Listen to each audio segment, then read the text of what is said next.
Maintenant, comme dans l'exercice précédent, on connaît que AB et ICD qui parcourent les deux bobines, mais on ne connaît pas le I0. On ne sait pas du tout si I0 est égal à la somme des deux.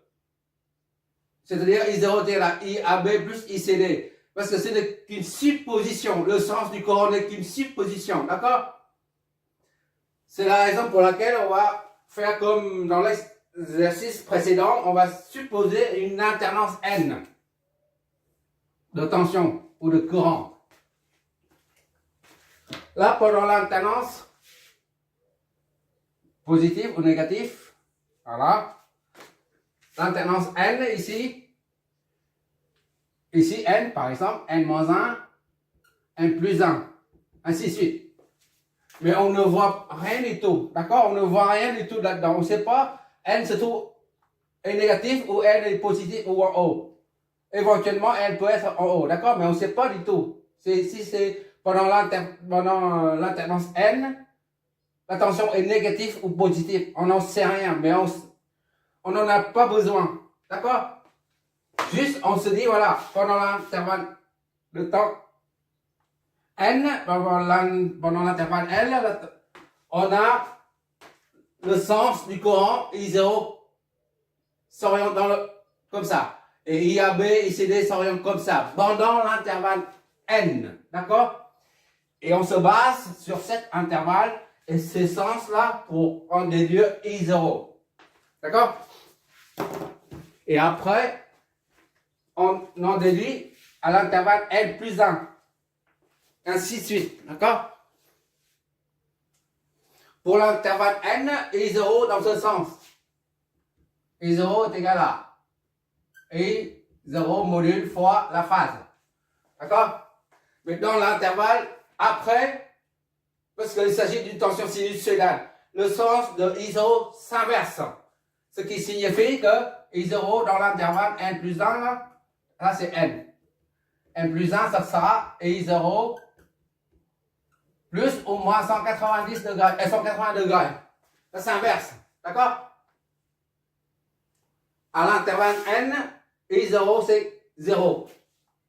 On fixe à 0. Donc à l'intervalle suivant, I0 s'inverse. Le sens de I0 s'inverse. Donc I0 sera égal à plus ou moins 180. D'accord?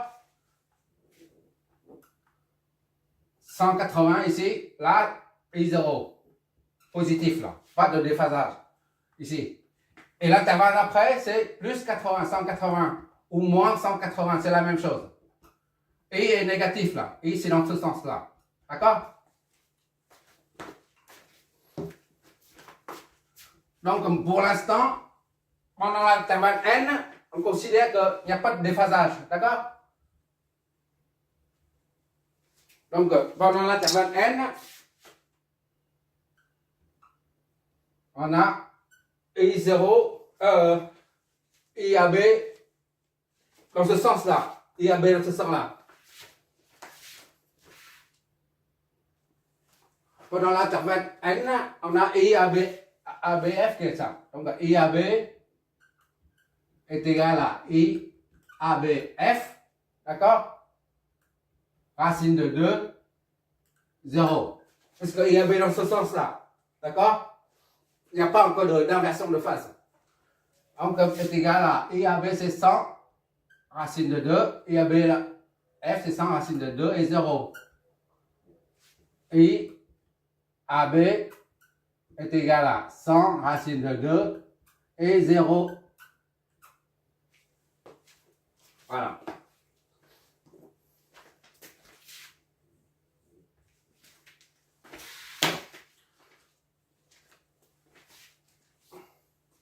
Alors, on a là le rapport là. Les deux courants qui entrent dans l'objet. Donc, IAB sur ICD, I1 sur I2, I du primaire sur I deuxième, du secondaire, I1 sur I2, d'accord? Est égal à moins N. Tu t'en rappelles? Or, ça là, I1 sur I2. Bon, déjà, on calcule ça, déjà.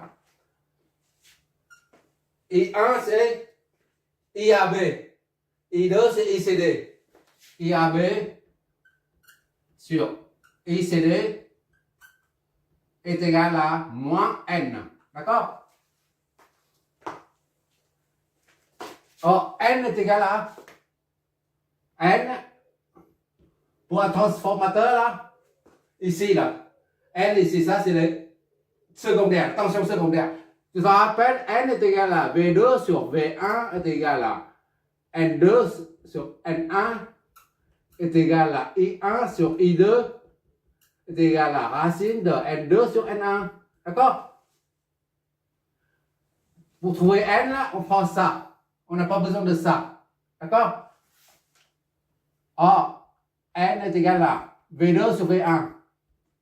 D'accord? Ici, V2 correspond à ça. Là. Ce n'est pas ça. D'accord? Ce n'est pas ça. Parce qu'on a calculé en autotransformateur déjà. Donc, V2, c'est 600. Ou tu prends 600 racine de 2, c'est la même chose. 600 divisé par V1. V1, c'est... V1 et V2, c'est à ce niveau. C'est pas l'autre côté, d'accord? Donc, V1, c'est 120. Ça donne 5. D'accord? Donc, AB, ICD, CD est égal à moins N fois I. ICD est égal à moins N fois IAB est égal à moins 5 fois IAB. D'accord? ICD, tu passes de l'autre côté. ICD là, c'est divisé. ICD, c'est ça divisé par N. Voilà. Donc, c'est combien? IAB, c'est ça. 100 racine de 2, 0. D'accord? Divisé par moins 5. D'accord? Ça, tu mets en bas. Qu'est-ce que ça nous donne? ICD.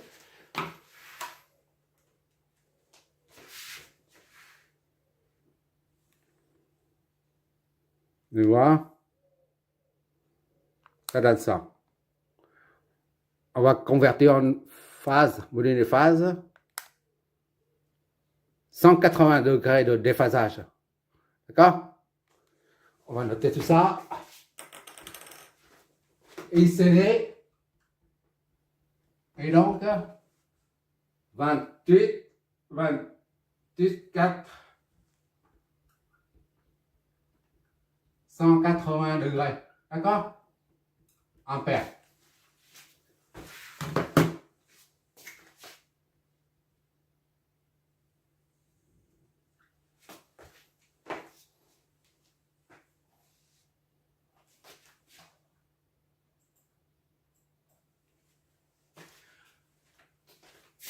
Remarque ici, la N, c'est égal à 600 sur 120.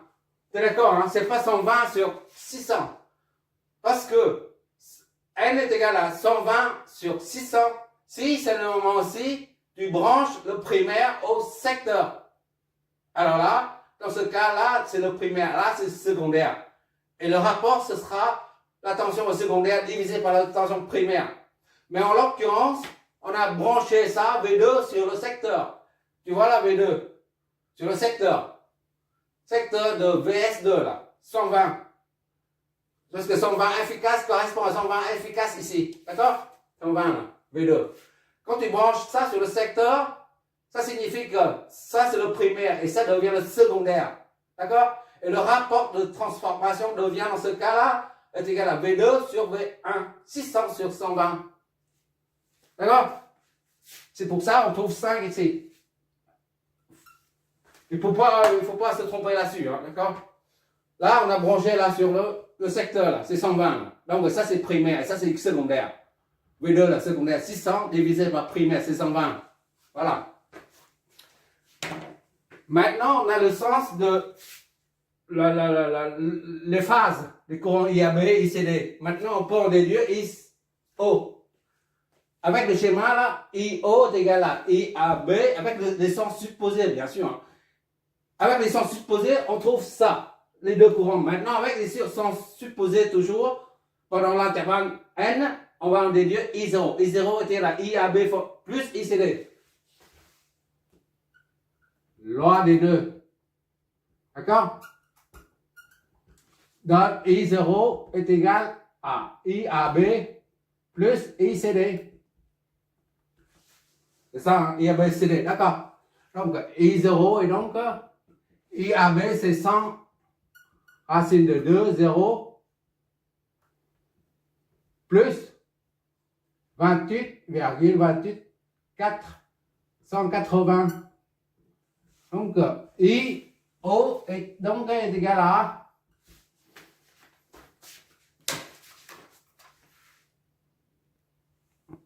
tu regardes, on réutilise le ICD, le résultat précédent. D'accord? Et ça nous donne ça. Il n'y a pas de phase. D'accord? On met en module phase pour que tu vois un peu. Il n'y a pas de phase.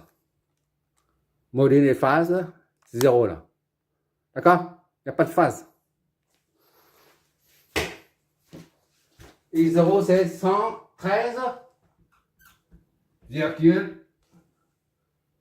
137. 37 phase 0 ampères. Voilà.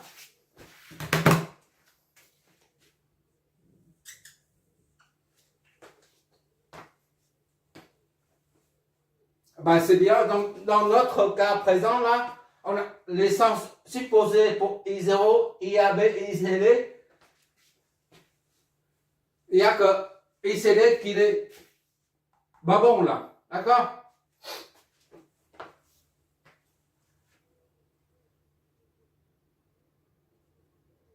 Ça, 100 racine de 2. Je ne dis pas de bêtises. 100 racine de 2. 141.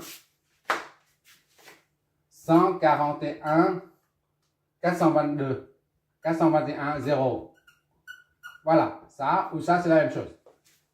D'accord? 100 racine de 2. Voilà.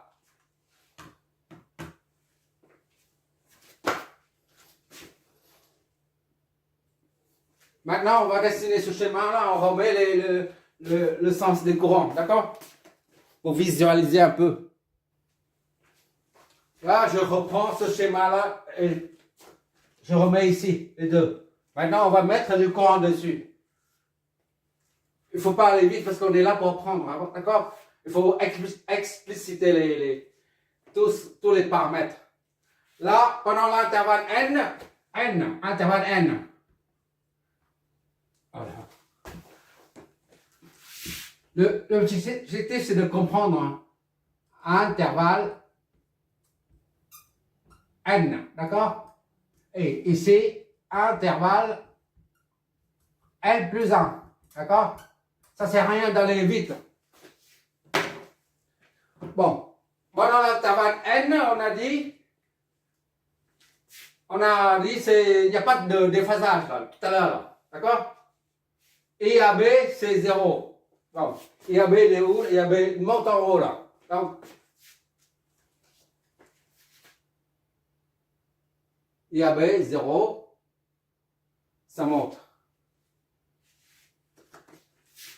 Et 0. IAB, c'est qui monte du pied jusqu'au point. D'accord? Le pied, c'est IAB ici. IAB. AB.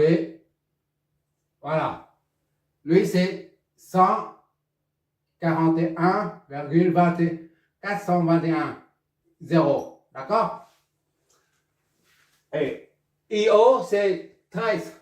IO, c'est dans ce sens-là. D'accord? IO, ça part du pôle plus de la source. IO. Et ça va vers A. D'accord? A ici, là. Les points, je n'ai pas mis, mais je remets. A, C, 1, D, d'accord? Et B. Voilà. I0, c'est pas de façade, là. Pas de déphasage signifie que le sens est bon là. I 0, 113,137, 0. Et ICD, on a orienté vers le haut là, pendant l'intervalle N. Mais nous, on a trouvé pendant l'intervalle N, ICD, c'est, il y a un déphasage de 180 degrés, c'est-à-dire le sens opposé qu'il faut adopter. Donc, il faut changer le sens de ICD ici. ICD ne sort plus, mais entre dans le point. Voilà. ICD. ICD est égal à 28, 284, 0. Dans ce sens-là. Il n'y a pas, pendant l'intervalle N, les courants circulent de cette façon-là. On voit bien que ça, plus ça, courant qui entre dans le nœud, et le courant I0 qui entre dans le nœud, les deux, là, la somme des deux donne bien 141. D'accord? 2, 30, 11, 141,50 et quelques. Et l'intervalle suivant, eh ben, ça change. I0, ici, là, d'accord? 113,137 et 180. D'accord? Et IAB, au lieu de descendre, va remonter.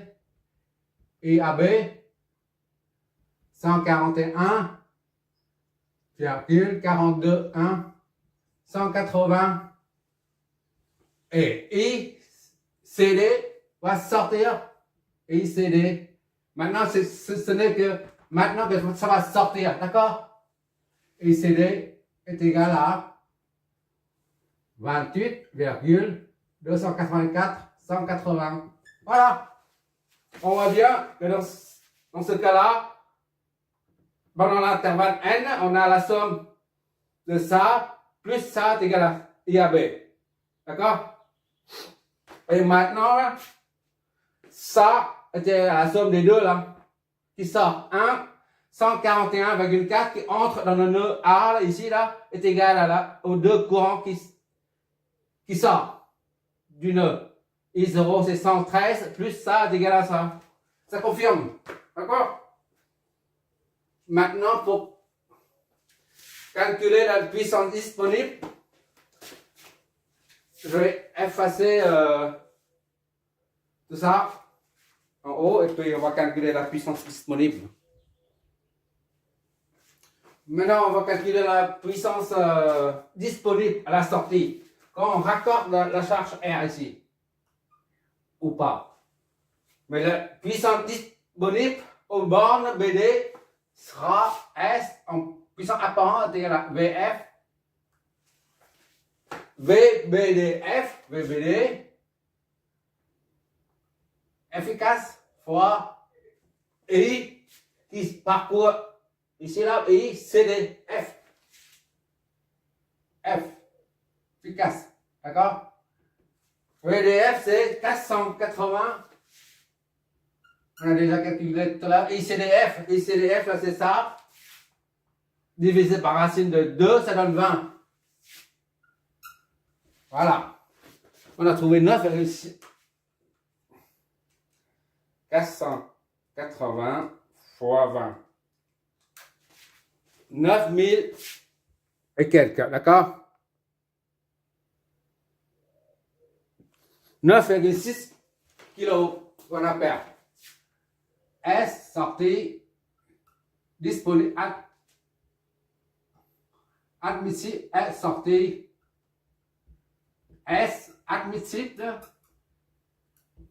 9,6 kV. Voilà. On va vérifier si ça dépasse. Là, on a dit c'est 12 kV, d'accord? On est à 9 kV. On vérifie ça.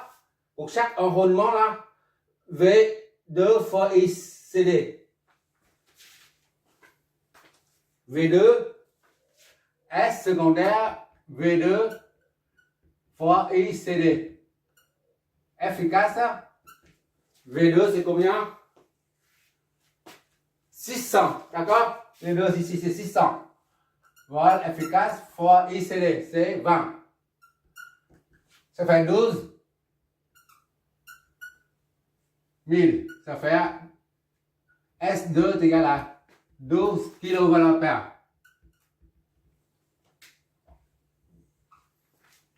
C'est-à-dire que la puissance au secondaire là, reste égale à 12 kV lorsque la puissance de sortie est égale à 9,6. Autrement dit, la puissance du deuxième enroulement n'est pas dépassée. Il n'y a pas de surchauffe. On vérifie également si au primaire il y a une surchauffe. Si ça dépasse 2 kVA, ça signifie qu'il y a une surchauffe. C'est V1 fois IABF.